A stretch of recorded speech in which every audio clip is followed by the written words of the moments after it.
2021년도 11월 28일 주일에 은혜 받을 말씀은 사도행전 27장 20절부터 26절에 있는 말씀입니다.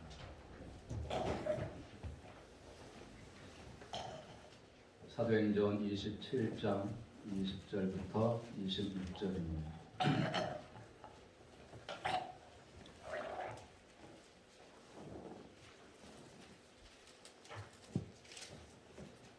공독해 드리겠습니다. 여러 날 동안 해도 별도 보이지 아니하고 큰 풍랑이 그대로 있음에 구원의 영광마저 없어졌더라. 여러 사람이 오래 먹지 못하였음에 바울이 가운데 서서 말하되 여러분이여 내 말을 듣고 그에 대해서 떠나지 아니하여 이 타격과 손상을 면하였더라면 좋을 뻔하였느니라. 내가 너희를 권하노니 이제는 안심하라. 너희 중 아무도 생명에는 아무런 손상이 없겠고 오직 백분이리라. 내가 속한 바 곧 내가 섬기는 하나님의 사자가 어젯밤에 내 곁에 서서 말하되 바울아 두려워하지 말라. 네가 가이사 앞에 서야 하겠고 또 하나님께서 너와 함께 항해하는 자를 다 내게 주셨다 하였으니 그러므로 여러분이여 안심하라. 나는 내게 말씀하신 그대로 되리라고 하나님을 믿노라. 그런즉 우리가 반드시 한 섬에 걸리리라 하더라. 아멘. 따라합시다. 풍랑 가운데 계신 하나님. 풍랑 가운데 계신 하나님. 풍랑 가운데 계신 하나님. 풍랑 가운데 계신 하나님. 인사하고 말씀 나누겠습니다. 사랑합니다. 감사합니다. 축복합니다. 승리하세요.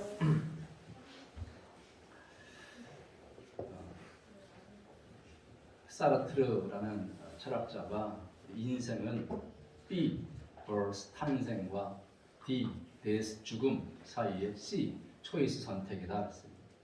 인생은 탄생과 죽음 사이의 선택이다. 우리 사람은요, 몇 세로 날까? 또 무엇을 먹을까? 무엇을 입을까? 이거 살까? 저거 살까? 또 책을 볼까? 또 영화 볼까? 어디 취직할까? 어디를 이사 갈까? 늘 아침에 눈을 뜨는 순간부터 잠들기 전까지 수많은 이 선택의 상황에 놓이게 됩니다. 그래서 매일매일 이 선택과 뗄래야 뗄 수 없는 관계 속에 살아가고 있습니다. 이 선택의 과학이라는 책에 보니까 우리가 보통 우리 사람들이 하루에 150가지 이상을 선택한다는 것입니다. 150가지. 반찬을 뭐 먹을까, 물을 지금 마실까 안 마실까 이것도 해가지고 하루에 120가지를 선택한대요. 여러분 한번 따져보세요. 나는 하루에 몇 가지를 선택하나. 그래서 하루에 150가지만 선택한다고 해도 1년이면 54,750번의 선택을 하고 90년 사실 어르신들은 492만 7,500번의 선택을 하시면서 지금까지 살아오셨다는 것입니다. 그래서 까미도 말하기를 인생은 수많은 선택의 총합이다 했어요. 각각의 선택이 쌓이고 쌓여서 그 사람의 인생을 만드는 거라는 거죠. 그래서 현재의 내 인생은 과거의 선택의 결과랍니다. 과거의 선택을. 내가 과거에 신학교, 대학을 졸업하고 신학교를 선택해서 신학을 공부하고 한 지금이 이 목사의 지금 결과물이 하나겠습니다. 또 미래 인생은 지금 현재 선택의 결과물을 지금 여기서 무엇을 선택하느냐에 따라서 우리의 미래 인생이 결정됩니다. 그런데 우리가 이 선택할 때에 우리 인간의 뇌는 늘 가치 판단을 목적으로 선택합니다. 가치 판단. 그래서 효율적으로 계산 시스템을 가지고 이 가치 판단을 하는데 그 가치 판단의 기준이 뭐냐? 보상이라는 거예요. 보상. 나에게 무엇가 이로우냐? 유리하냐? 내게 무슨 보상이 오느냐? 이거에 따라서 그 가치에 따라서 판단한다는 거예요. 그러니까 반드시 실질적인 이익을 담보로 하는 내게 이익이 되는 그런 결정을 한다는 것이죠. 그래서 보상을 따라 결정한다는 거예요. 그래서 우리 인간은요 선택할 때에 손실 회피 성향이 있다. 손실 회피. 눈앞에 더 큰 이익이 있어도 위험한 행동을 하지 않고 손실될 것을 하지 않고 안전을 우선한다는 거예요. 자 여러분 보세요.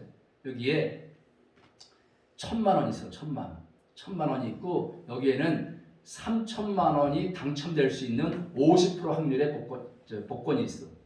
자, 여러분 뭘 선택하겠어요?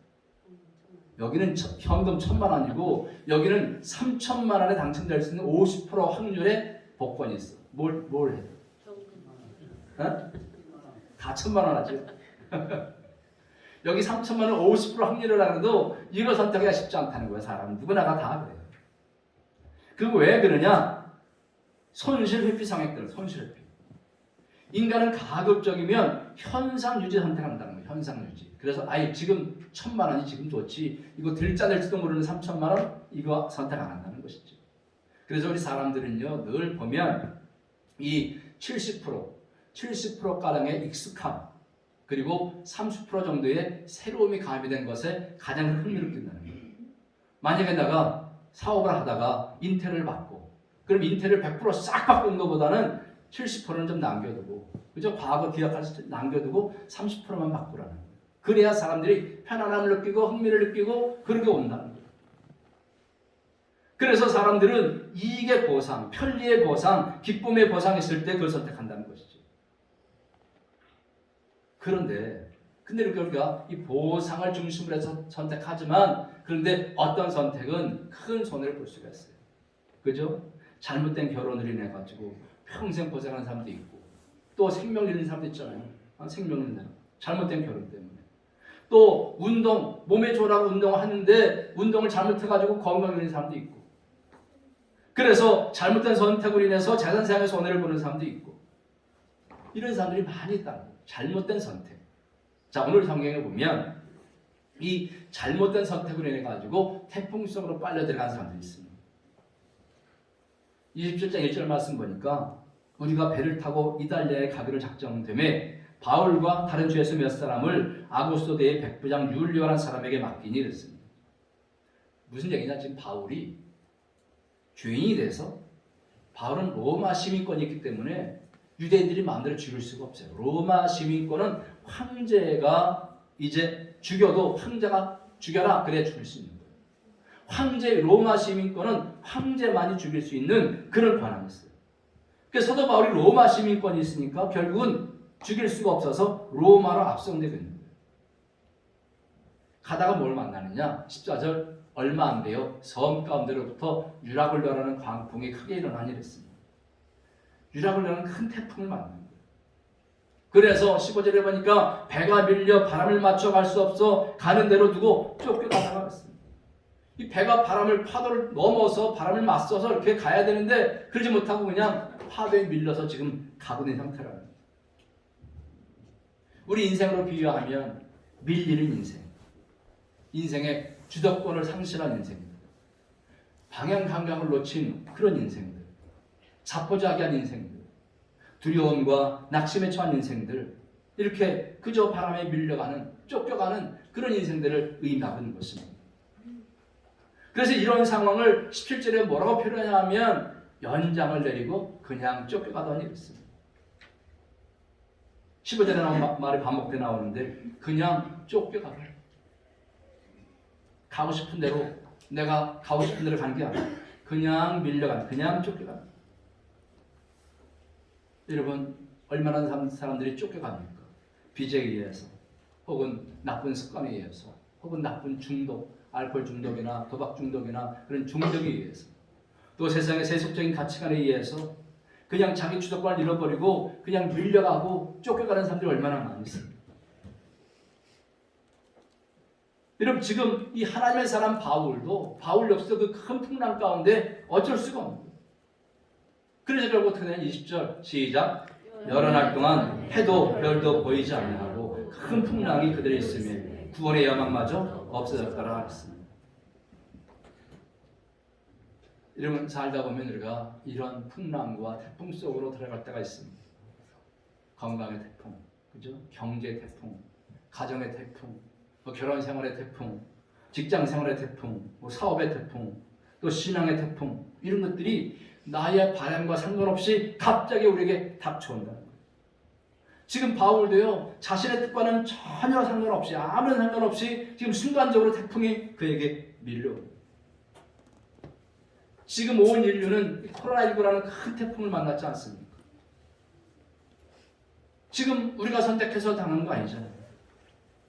근데 그런 태풍이 지금 우리에게 왔다는 것입니다. 하나님이 계시면 왜 이런 일이 일어나느냐? 왜 하나님 침묵하시느냐라고 우리가 항변도 해보지만 그러나 그런 태풍이 지금 우리에게 몰려오고 있는 거예요. 또 다른 변이 바이러스가 나타나가지고 지금 아프리카 지역을 다 봉쇄한다 그러잖아요. 못 오게. 여러분 중요한 것은 뭐냐? 이 별은요 낮에도 있지만 밤이 돼야 빛을 볼 수 있는 거예요. 아멘. 여러분 하나님은요 태풍 가운데 더 선명하게 보인다는 사실을 믿으시기 바랍니다. 아멘. 하나님도 태풍 가운데 선명하게 의지하고 선명하게 볼 수 있어요. 그렇다면 하나님은 인생의 태풍 가운데 계시면서 무엇 하시느냐? 오늘 그걸 말씀드리려고 합니다. 첫 번째로는요, 하나님은 태풍 혹은 풍랑 가운데 계시면서 잘못된 결정을 깨닫게 해주신다. 시작. 잘못된 결정을 깨닫게 해주신다. 그렇습니다. 여러분 21절 말씀 보시면 여러 사람이 오래 먹지 못하였음에 바울이 가운데 서서 말하되 여러분이요 내 말을 듣고 그에 대해서 떠나지 아니하여 이 타격과 손상을 면하였더라면 좋았을 뻔하였느니라 그랬습니다. 지금 그들은요 살기 위해서 그 생명처럼 귀한 배의 모든 도구들, 연장들 다 버리고 태풍이 여러 날 동안 계속되고 있습니다. 먹질 못해가지고 기력을 다 상실했습니다. 잠도 자지 못했을 것입니다. 그야말로 최악의 상태고 절망의 상태입니다. 이때 바울이 일어나서 무슨 말을 하느냐? 바울의 말을 들었다면 이런 일이 일어나지 않았을 거라는 것입니다. 그 무슨 얘기냐? 이것은요 그들을 책망한 것보다는 잘못된 선택에 대해서 그들의 잘못을 깨닫게 해주기 위해서 이런 말을 하는 것입니다. 그들은 항해를 하다가 미항에 이르렀습니다. 물론 미항에 이르기 전에도 풍랑이 셌습니다. 미항에 이르기 전에도 풍랑을 쐈어요. 그래도 그걸 가까스로 해가지고 지금 미항이라는 항구에 정박했는데 그때 바울이 말하기를 10절에 말하되 여러분이요 내가 보니 이번 항해가 화물과 배만 아니라 우리 생명에도 타격과 많은 손해를 끼친다 하되 했습니다. 바울은 선장과 선주들을 설득하면서 지금 미항에서 겨울을 보낼 것을 제안하는 것입니다. 지금 조금 더 항해하면 하물도 그렇고 배에 실은 하물도 그렇고 배도 그렇고 우리의 생명도 위험하다 이렇게 지금 경고하고 있는 것입니다. 왜 이런 말 할 수 있었느냐? 이런 바울은요 비록 선자가 선주는 아닙니다. 근데 이 바울은 지중해에 많은 경험이 있습니다. 그야말로 바울은 산전수전 다 겪은 노년의 때입니다.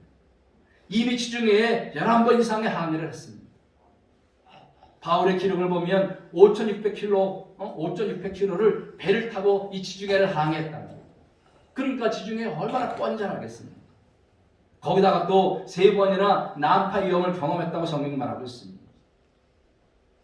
무엇보다도 바울은 기도하는 사람이고 하나님의 사람이고 하나님이 한 시대에 사용하는 사람 아니겠습니까?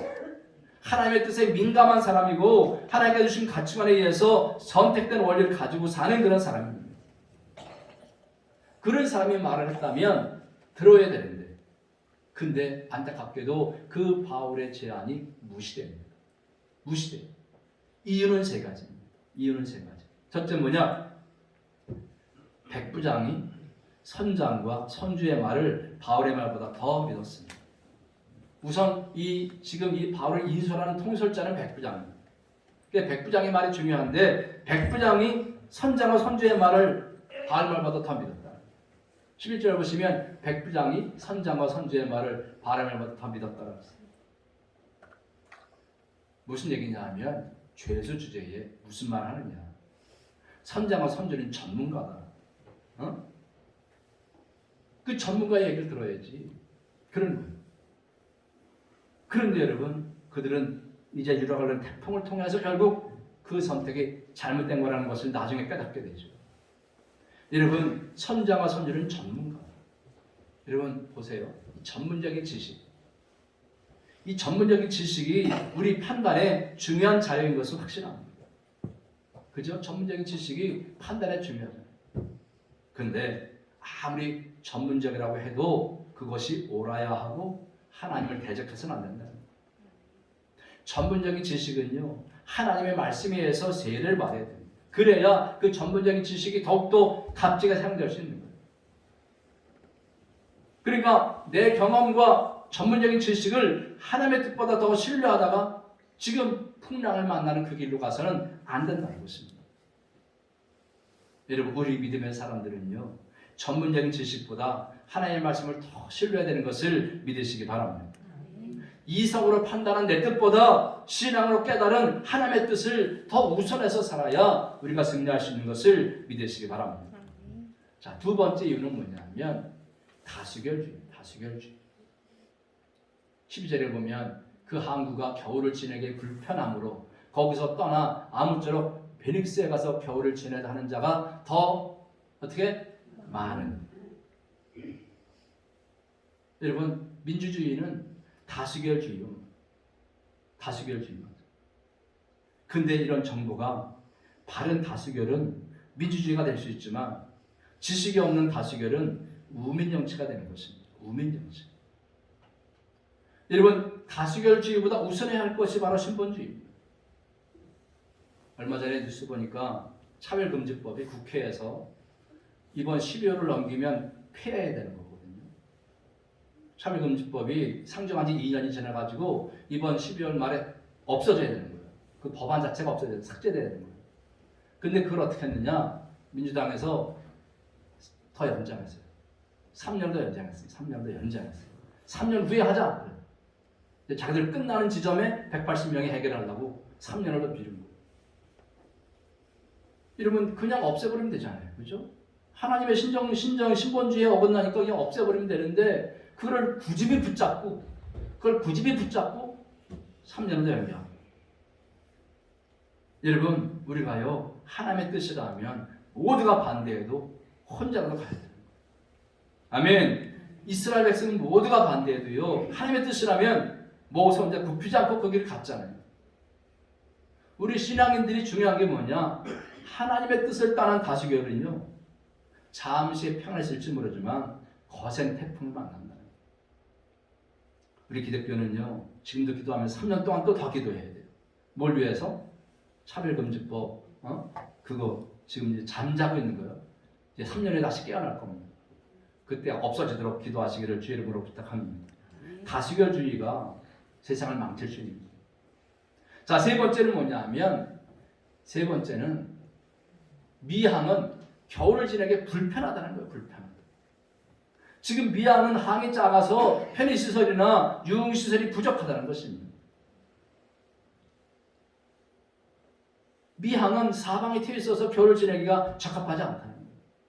그래서 베닉스는 그레다 섬에 있는 항구로 아주 온화한 곳이라는 것입니다. 그래서 좀 더 큰 항구에 가서 편안하게 여행을 즐기면서 겨울을 보내고 싶어서 이제 베닉스를 가자. 다수의 사람들이 그런 거예요. 다수의 원칙이에요. 근데 여러분, 이 편리함이라는 것도요, 편리함 참 좋죠. 그죠? 편리함 얼마나 좋아요. 근데 여러분, 편리하지 못해도 그것이 하나님의 뜻이면 불편한 길로 가야 되는 것을 믿으시기 바랍니다. 하나님의 뜻을 어기고 편리를 쫓는 삶을 살다 보면 순풍에 잘 나가는 것 같지만 그러나 결국은 폭풍 가운데, 태풍 가운데 맞이하게 됩니다. 자, 성경을 보십시오. 그들이요, 잠깐은 그들의 의견이 맞는 것 같습니다. 왜? 온화한 남풍이 불기 시작하니까 네가 봐라 이놈아, 네 말 듣고 미항에 있었으면 우리가 어떻게 되겠느냐? 그러고 있는 거예요. 잠깐 동안 남풍이 부니까 항해하기 좋은 날씨가 되니까 그랬던 겁니다. 여러분, 이때에 이 백부장과 선장과 선주들이 바울을 얼마나 미워하고 비난했겠어요. 잘 알지도 못하는 것이 죄수 주제에 기도만 다 하면 다냐? 세상 물정도 모르는 늙은이 같으니라고. 뭐 예수가 밥 먹여주냐? 아마 별소리 다 했을 것입니다. 거기다가 13절 말씀 보니까 남풍이 순하게 불면 그들이 뜻을 이룬 줄 알고 자기들의 생각이 맞은 줄 알고 이런 얘기예요. 그래가지고 바울은 괜히 말했다가 창피를 당하고 자신들의 뜻을 이룬 줄 알았다는 말입니다. 근데 여러분, 그 뜻이 얼마나 갑니까? 며칠이나 갑니까? 얼마 못 가서 유락을로라는 광풍이 불어오게 된 것입니다. 이렇게 하나님은요 태풍을 통해서 그 잘못된 선택을 깨닫게 해주시는 것입니다. 왜? 우리 사람은요 잘 깨닫지 못하고 하나님이 인정하려고 하지 않기 때문에 이번 사건을 통해서 깨닫고 하나님을 인정하라고 이제 태풍을 보내시는 것입니다. 여러분 코로나19를 통해서 하나님 우리 인간에게 경고하겠다는 사실을 믿으시기 바랍니다. 깨달으시기 바랍니다.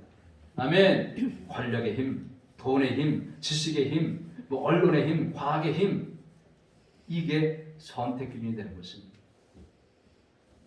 뉴스에는 민감하게 반응하면서 우리가 하나님 말씀에 신경을 끕니다. 하나님의 말씀은 아예 참고사항도 되질 않아요. 오히려 하나님 코로나를 핑계로 해가지고 하나님을 멀리하는 사람이 더 많아졌습니다. 말씀대로 선택하면 손해고 반지성적이고 비지성적인 선택이라고 얼마나 많이 손가락질했습니까? 여러분 우리는 이제부터라도 이 코로나19가 하나님의 경고라고 생각하고 오히려 이번 기회에 하나님을 더 굳건히 꽉 붙잡으시기를 주의 이름으로 축원합니다.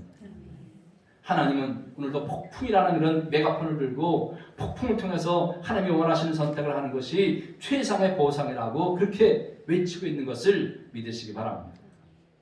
여러분 잠언 14장 10절에 이렇게 말하고 있어요. 시작. 어떤 길은 사람이 보기에 바르나 필경은 사망의 길이니라. 아멘. 여러분 신앙적 선택의 가장 중요한 원리는 뭐냐? 말씀에 근거한 선택입니다. 하나님의 뜻, 주권적이고 도덕적이고 개인적인 그런 하나님의 뜻에 따른 선택이 태풍 속으로 들어가지 않고 평탄한 행복을 누리는 길이라는 것을 믿으시기 바랍니다. 그래서 하나님은 인생의 태풍 가운데 계시면서 그 잘못된 선택들을 깨닫게 해주시고 그것을 다시 되돌아켜서 하나님의 말씀으로 하나님께로 돌아오기를 원하시고 하나님을 의지하기를 원하신다는 사실을 믿으시기를 주의 이름으로 축원합니다. 아멘. 자, 두 번째 뭐냐? 태풍 풍랑 가운데 계시면서 사명의 선택을 하게 해주신다. 시작. 사명의 선택을 하게 해주신다. 그렇습니다. 하나님께서 지금 다른 사람들의 선택에 잘못된 선택에 의해서 함께 풍랑 속에 있는 바울에게 무슨 말씀해 주시는가? 이거 지금 바울의 선택이 아니잖아요. 바울은 미양에 머물지 않고 있는데 이제 선장과 선주장과 백부장이 그렇게 선택해가지고 지금 풍랑을 만나고 있는 거 아니겠습니까? 그러면 그 속에서 하나님이 바울에게 뭐라고 말씀하시냐면 24절을 보니까 바울아 두려워하지 말라.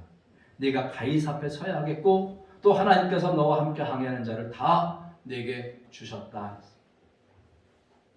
태풍 속에서 하나님 바울에게 확실하게 약속해 주는 게 뭐냐? 태풍 두려워하지 말라. 너는 분명히 가이사 앞에 서야 돼. 가이사가 황제거든요. 가이사 앞에 서서 가이사의 심판을 받겠다는 거예요. 가이사 앞에 가야 된다는 거예요. 그래서 태풍 속에서 확실히 붙들어야 할 것이 무엇인지를 하나님이 확실하게 바울에게 말씀해 주는 것입니다. 그게 뭐냐? 바로 사명. 두려워하지 말라. 네가 가이사 앞에 서서 그 가이사에게 복음을 전해야 할 사명이 있다는 겁니다. 그래서 다시 한번 그 사명을 붙잡도록 합니다. 여러분 우리가 그렇잖아요. 인생의 태풍을 만나게 되면 사명을 포기하는 사람들이 얼마나 많이 있어요. 여러분 지금 바울이 얼마나 억울하겠어요. 태풍이 자신이 잘못 선택해서 만난 것도 아니고 힘 있는 자들의 선택에 의해서 지금 고통을 당하고 있는데 왜 이런 고통을 내가 당해야 되냐고 항변할 수 있지 않겠습니까? 에휴 나 전도하는 거 선교사역 그만하겠습니다. 하나님 내 말도 안 들어주고 저 사람들 말 들어서 내가 이 고생하는데 이제 선교 그만하겠습니다. 우리가 어려움을 당하게 되면 이 내게 주어진 사명을 포기해버리는 마음이 생긴다는 거예요. 근데 여러분 하나님은요 이런 태풍을 통해서 사명의 포기가 아니라 사명을 더욱더 견고하게 하는 것을 원하신다는 사실을 믿으시기 바랍니다. 결국 사명자에게 이 태풍은 훈련에 불과한 것입니다. 그래서 우리가 인생의 태풍이 크면 클수록 뭘 붙잡아야 돼? 사명을 붙잡아야 돼. 흔들리지 않는 사명을 붙잡아야 돼. 지금 연장도 내리고 짐도 다 바다에 풀어버리고 배 기구까지 다 살기 위해서 버리는 상태 아니겠습니까? 그렇다고 하더라도 한 가지 붙잡을 수 있는 게 뭐냐? 따라서 사명. 사명. 사명. 여러분, 내가 다 망해도 사명만은 붙잡으시기를 주의 이름으로 축원합니다. 그런데 우리 인간들은 태풍을 만나게 되면 사명부터 접어버리고 사명부터 버린다는 거예요. 여러분, 우리가 한 시대에 살면서 내 각자에게 주어진 사명이 있습니다. 이 사명 끝까지 붙들고 인생에 성공한 것이고 그런 인생이 격전 높은 인생의 삶을 사는 것을 믿으시기 바랍니다.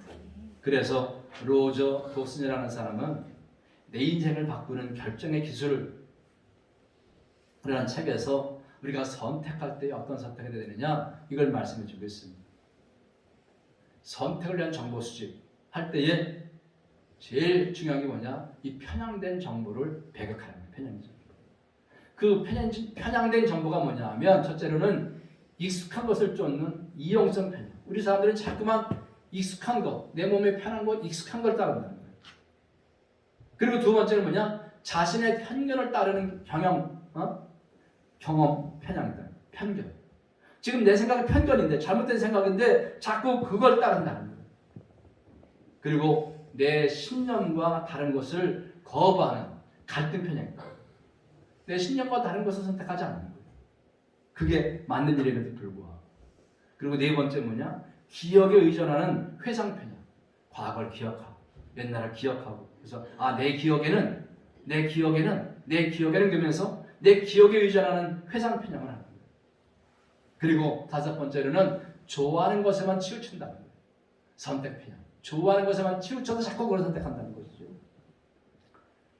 그리고 여섯 번째로는 맨 처음 것에 비중을 두는 그런 경향이다. 맨 처음 것.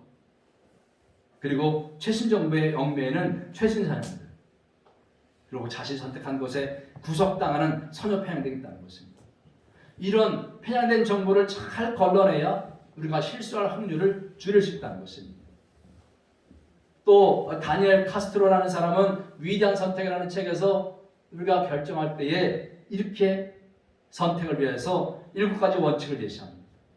첫째 뭐냐면 선택의 순간에는 한 발 물러서서 전체 그림을 보라. 시작. 선택의 순간에는 한 발 물러서서 전체 그림을 보라. 아멘.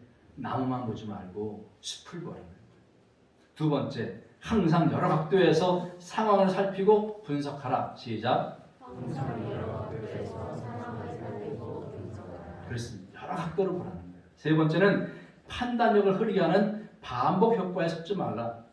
시작. 판단력을 흐리게 하는 반복 효과에 섞지 말라. 우리는 자꾸 뭔가를 반복하려고 합니다. 그리고 네 번째, 보고 싶은 것만 보지 말고 꼭 보아야 할 것을 보라. 시작. 보고 싶은 것만 보지 말고 보아야 할 것을 보라. 그렇습니다. 뭘 볼 때는 내가 보고 싶은 것만 이거 좋다 이것만 보지 말고 이걸 꼭 봐야 될 거. 여기서 내가 봐야 될 거. 단점은 뭐고 장점은 뭐고 꼭 봐야 할 걸 봐야 된다는 거예요. 그리고 땅 살 때 지도에 얽매이지 말고 끊임없이 지형을 관찰하라. 시작. 지도에 얽매이지 말고 지형을 관찰하라. 닭의 30cm 시야를 버리고 독수리의 3kg 시야를 가져라. 닭의 30cm 시야를 버리고 독수리의 3kg 시야를 가져라. 마지막, 과거를 향한 창문을 닫고 미래를 향한 창문을 열어라. 과거를 향한 창문을 닫고 미래를 향한 창문을 열어라. 여러분, 이런 견해를 단 한마디로 말하면, 기독교 용어로 말하면 사명을 보고 선택하라. 사명. 감정적인 선택보다 이성적인 선택이 이롭고요, 이성적인 선택보다는 사명적인 선택을 해야 된다. 지금 하나님은요, 바울이 위기를 당할 때마다 이미 말씀을 들려주셨고 격려해 주셨습니다.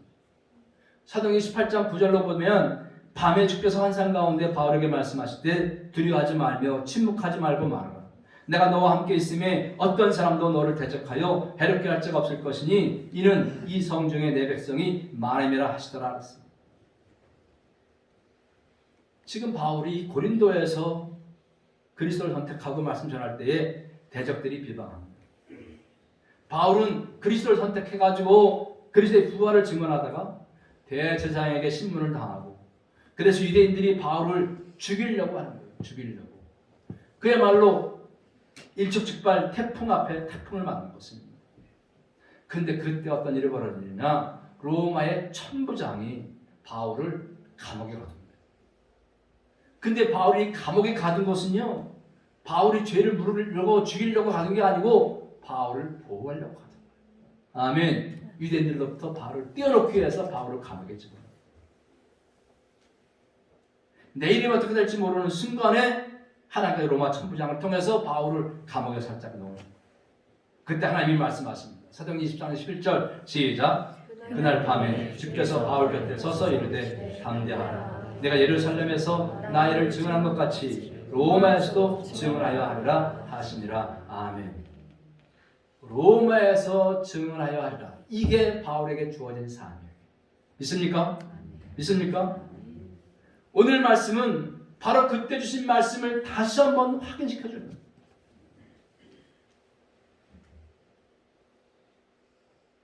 그래서 하나님은 신실하신 하나님이십니다.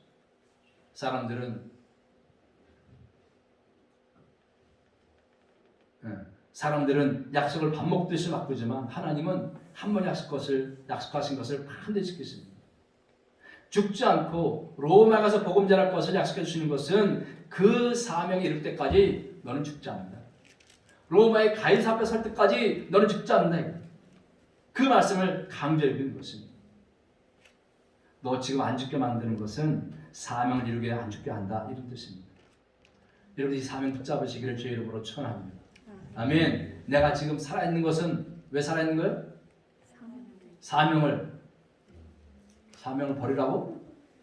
사명을 감당하고. 아멘. 사명 감당. 내가 살아있는. 그래서 진정한 성공이라는 것은 뭐냐? 하나님이 주신 사명을 이루는. 그래서 우리는 늘 우리 구주 예수 그리스도를 만나다를 생각하면서 살아요. 주님 만날 때 부끄러운 낯으로 배되지 않겠습니까? 잘했다, 충성된 종아라는 말 들어야 될 거 아니겠습니까? 그래서 우리는 좀 더 영적인 사명에 관심을 가져야 될 줄로 믿습니다. 나는 부족하다, 나 이제 다 끝났다 생각하지 마시고 하나님은 시대마다 사명을 주시고 하나님의 뜻을 이루기 위해서 사람을 세우시고 그를 통해서 이루시는 것을 여러분 믿으시기 바랍니다. 그래서 이 폭풍 가운데에 하나님의 말씀을 듣고 사명을 마음에 새긴 사도 바울이 어떻게 반응하느냐? 25절 시작. 그러므로 여러분이요 안심하라. 나는 내게 말씀하신 그대로 되리라고 하나님을 믿노라. 아멘. 바울은 사실 이런 말씀들을 경험을 통해서 이미 잘 알고 있습니다. 예루살렘에서 붙잡혀서 신문을 받았습니다. 공회에서 신문도 받았습니다. 언제 죽을지 모르는 이 바울에게 하나님은 로마에 이르러 가이사 앞에 서야 되겠다 약속해 주시고 그 사람들의 손에서 건져주셨습니다. 또 매복한 자들의 손에서도 건져주셨습니다. 우리에게 이런 사명을 주신 하나님께서 결국 사명을 이루도록 폭풍 가운데서 건져주시고 사명을 이룰 수 있도록 만들어주시는 것을 믿으시기 바랍니다. 하나님은 환경을 바꿔서라도 이루어주시고요, 역사를 바꿔서라도 이루어주시는 것을 믿으시기 바랍니다. 자, 그래서 이 바울은 그 폭풍 가운데 확실하게 그 약속을 믿었습니다. 결국 어떻게 되느냐?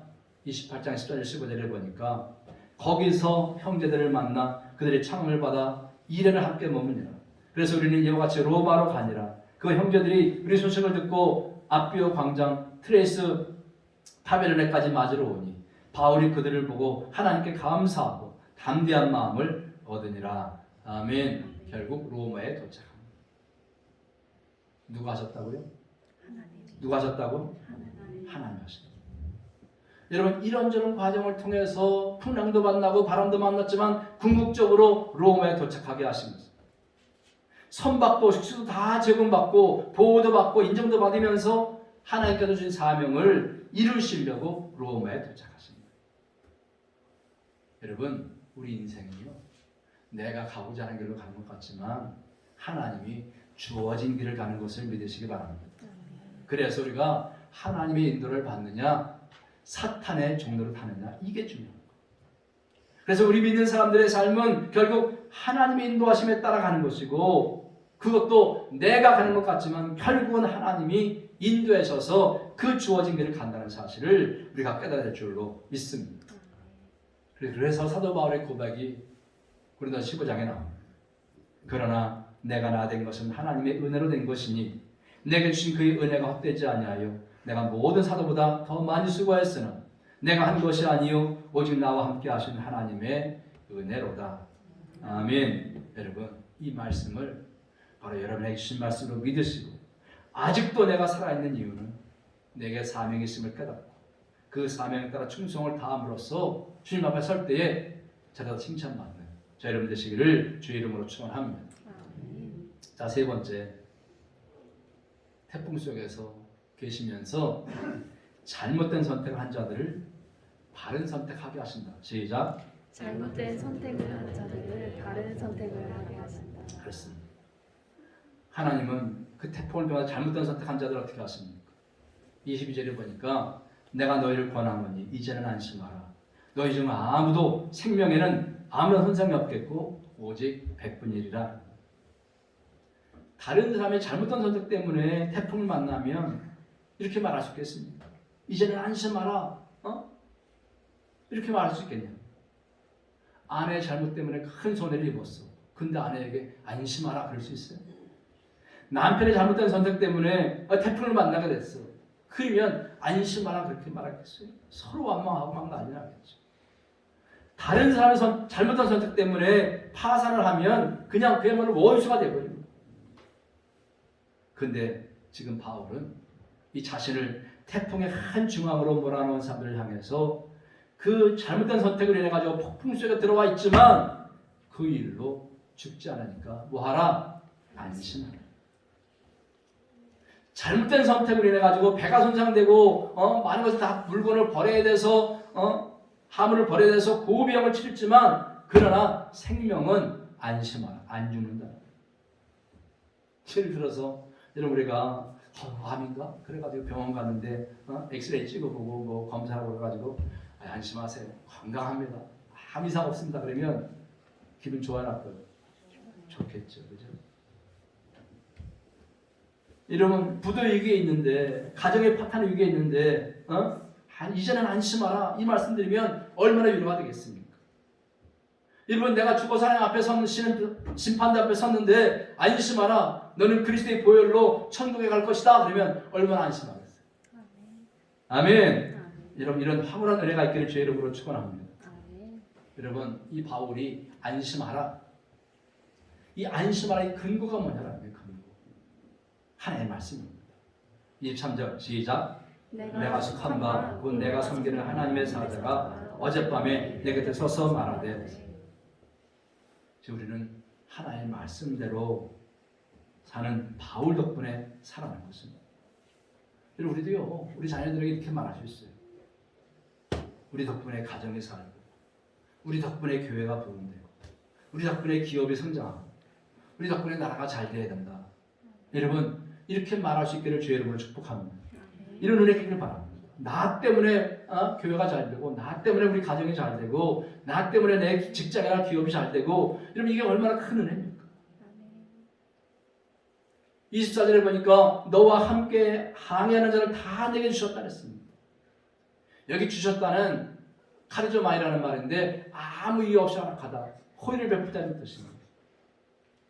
지금 그들이 비록 잘못된 선택을 하면서 화를 당하겠지만 그와 함께한 275명도 안전하게 생명을 건집하게 만듭니다. 하나님의 사람, 사명의 사람 그 바울 덕분에 275명이 다 안전하게 건강하게 죽지 않을 것이다.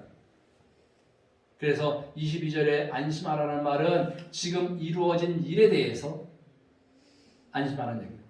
25절에 안심하라는 얘기는 미래에 이루어질 일에 대해서 안심하라. 그래서 미래를 두려워하는 자에게 뭐라고 말합니까? 26절 그런즉 우리가 반드시 한 섬에 걸리리라 하더라 했습니다. 결국 27절에 보면 14일째 되는 날 한 섬에 걸립니다. 그래서 어떻게 하느냐? 바울의 말을 듣고 선택하게 됩니다. 여러분 이때에 사공들이 이제 닻을 내리고 막 도망가려고 합니다. 구명선을 내려 도망가려고 합니다. 그때 바울이 백부장과 군인들에게 말을 합니다. 이 사람들이 배에 있지 않냐면 너희가 구원 얻지 못하리라 하니 이에 군인들이 거랫줄을 끊어 떼어버린 줄 알았습니다. 배 있어야 산다는 거예요. 배를 떠나면 죽는다는 것이죠. 그래서 결국은 뭐냐? 백부장도 군인들도 다 이제부터는 바울의 말을 했습니다. 이제 바울 때문에 그들이 망한 것이 아니라 바울 때문에 모두 살아났다는 것을 인정한 거예요. 인정.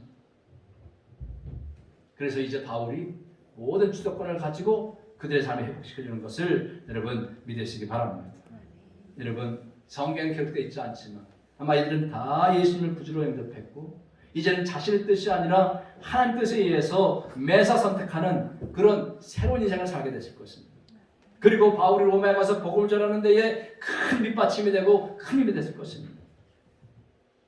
여러분 인생의 태풍은 우리 믿는 사람에게 하나님의 뜻에 선택하며 사는 사람들이 이 바른 선택을 했다는 사실을 보여주는 메가폰이라는 사실을 믿으시기 바랍니다. 그래서 하나님의 사람들은요 나 때문에 망했다라는 말을 듣기 원하는 것이 아니라 나 때문에 살았다 이런 말을 듣기 원하십니다. 내 선택 때문에 가정의 복을 받고 내 선택 때문에 자녀들이 평안해지고 내 선택 때문에 교회가 부흥되고 내 선택 때문에 세상이 아름다워지기를 원하신다는 것을 여러분 믿으시기 바랍니다. 나 한 사람 아무것도 아닌 것이 아닙니다. 여러분 골리앗 앞에 서 있는 다윗 그 선택이 나라를 살리잖아요. 죽으면 죽으리라 하나님의 뜻을 따라 선택한 에스더의 선택이 민족을 살리잖아요. 늘 기도하던 사무엘이 기도 때문에 민족은 평안해지고 이런 것을 다 찾고 태평하게 되죠. 나사로 한 사람 덕분에 수많은 유대인들이 예수를 믿잖아요. 여러분 우리가요 인생의 태풍 가운데에도 바른 선택을 해야 가족도 살고 가정도 살고 기업도 살고 나라 살아가는 것을 믿으시기 바랍니다. 이제 말씀을 마치려고 합니다. 우리 하나님은 인생의 태풍 가운데 계시면서 잘못된 결정을 깨닫게 해주시고 또 우리를 하여금 사명을 선택하게 해주십니다. 인생의 태풍을 만나면 사명을 포기하는 사람들이 많이 있는데 여러분 인생의 태풍 앞에 하나님의 사명을 더욱더 견고하게 붙잡고 승리하시기를 주의 이름으로 부탁을 드립니다. 또 잘못된 선택을 이제는 바른 선택을 하는 그런 길을 이끄십니다. 하나님의 말씀을 따라서 선택하는 것 이게 바른 선택이고 주의 정의 말씀을 따라 선택하는 것 이게 바른 선택이라는 것을 여러분 믿으시고 그렇게 승리하시기 바랍니다. 그래서 인생의 폭풍이 몰아치면 잘못된 선택을 교정하는 기회를 삼고 또 사명 붙들고 그 사명을 이루어서 수많은 사람들이 우리 덕으로 나의 바른 선택을 통해서 우리가 잘 살아가는 그런 계기를 만들어가 될 줄로 믿습니다. 이런 은혜가 저 여러분에게 있기를 주님의 이름으로 축원합니다. 아멘. 기도하겠습니다. 사랑과 은혜가 충만하신 아버지 하나님 오늘도 말씀을 통해서 풍랑 가운데 건지시고 함께 하시는 하나님을 만나게 하시니 진실로 감사드립니다. 사람들 인생의 풍랑을 만나면 잘못된 결정할 때가 많이 있습니다. 오늘도 백부장이 선생하고 선지의 말만 듣고 바울의 말을 더 이제 믿지 않았던 것처럼 많은 사람이 원하는 다시결주의로 미항이 결국에게 불편해서 다른 항구로 가자고 하는 잘못된 선택을 따라서 그들은 고난을 당하고 모든 물건을 다 잃어버려야 되는 그런 어려움에 처했습니다. 그러나 바울의 선택을 따랐을 때에 그들이 승리하고 이제는 안심하라 하는 말씀 따랐을 때에 그들이 생명을 건지고 승리했던 것을 믿습니다. 아버지 하나님 우리가 늘 하나님 보시기에 합당하고 또 하나님 말씀으로 바른 선택을 하고 사명을 따라 선택을 하고 잘못된 선택이었다면 지금 여기서 바로 고치고 바른 선택의 길을 나아갈 수 있는 믿음의 삶을 살아가도록 축복하시고 인도해 주시옵소서. 예수님의 이름으로 감사하며 간절히 기도드리옵나이다. 아멘.